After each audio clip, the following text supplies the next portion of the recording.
Hello dear learners, welcome to botany handles. And today मैं आपके लिए लेके आई हूँ एक short video about aneuploidy.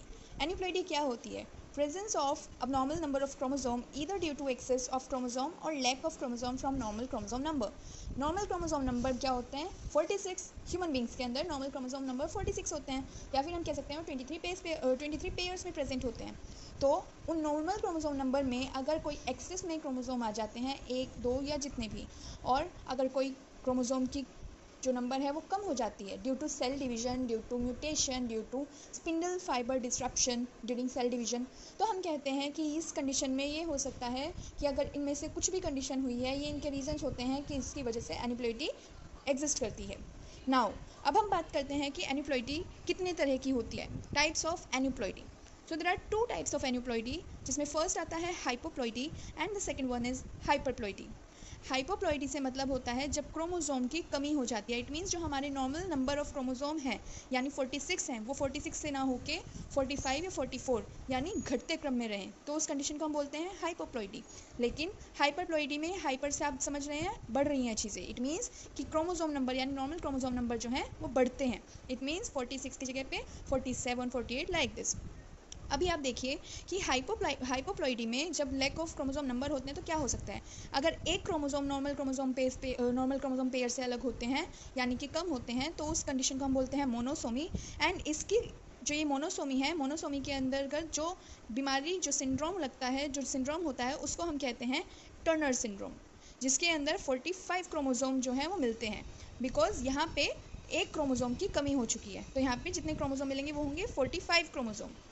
Now next come here is, अगर किसी क्रोमोसोम में, पूरे क्रोमोसोम पेयर में दो क्रोमोसोम की कमी हो जाती है, उस कंडीशन को हम बोलते हैं नलीसोमी।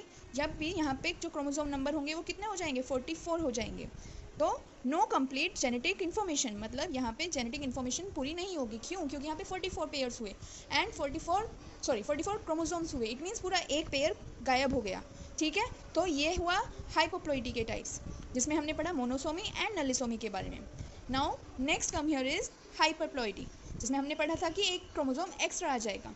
सो वो कंडीशन आती है जब यहाँ पे एक क्रोमोसोम बढ़ जाए, तो वो कंडीशन होती है ट्राइसोमी, जिसके अंतर्गत आता है टर्नर सिंड्रोम, एंड टेट्रासोमी, जहाँ पे टेट्रासोमी इसको क्यों कहा है? क्योंकि जो नॉर्मल क्रोमोसोम है, सॉरी मैं बार बार बेस पेयर बोल रही हूँ, बट ये नॉर्मल क्रोमोसोम पेयर है 2n, जिसको हम डिनोट करते हैं लाइक 46 क्रोमोसोम, उसमें से दो क्रोमोसोम एक्स्ट्रा ऐड हो जाते हैं।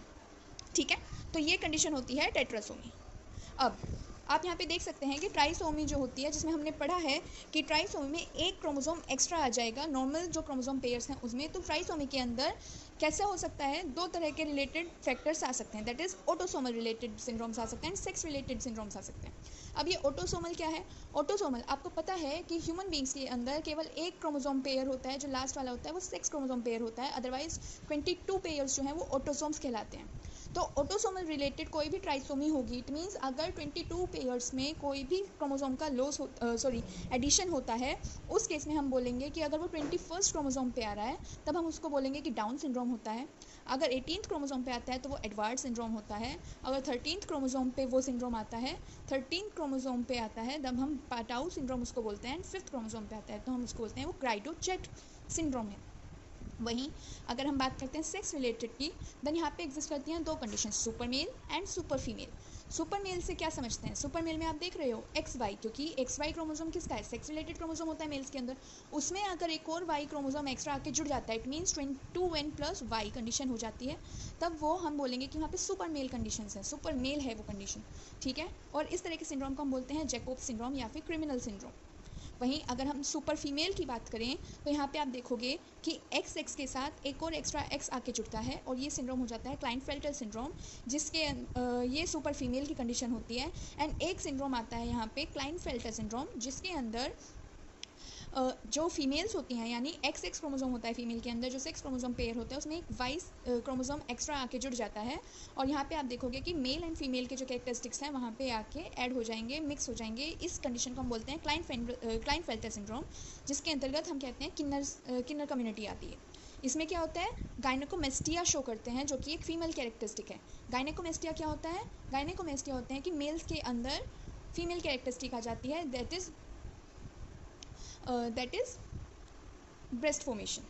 Okay, so this was all about trisomy, जो कंडीशंस ट्राइसोमी के अंदर आ सकती हैं, ये वो कंडीशंस थी. Now next year is tetrasomy. It means अगर 2 क्रोमोसोम आके जुड़ जाएं. अगर यहाँ पे हमने देखा कि एक क्रोमोसोम आके जुड़ गया, यहाँ पे एक क्रोमोसोम आके जुड़ गया, यहाँ पे एक क्रोमोसोम, यहाँ पर भी इस तरह से हुआ. लेकिन यहाँ पे अगर 2 क्रोमोसोम आ जाए, इट मीन्स एक्स वाई में extra 2y chromosome, x x में एक्स्ट्रा 2x क्रोमोसोम.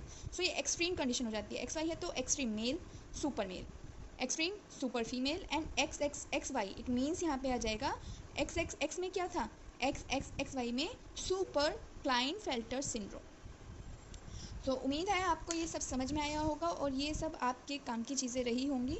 तो मैं ये नोट्स भी आपको शेयर कर दूँगी. एंड यही थी मेरी आज की छोटी सी वीडियो. अच्छी लगी हो तो मेरे चैनल को लाइक, सब्सक्राइब एंड शेयर कीजिए, वीडियो को लाइक कीजिए एंड मेरे एफर्ट को थोड़ा प्रेज़ कीजिए. And thank you.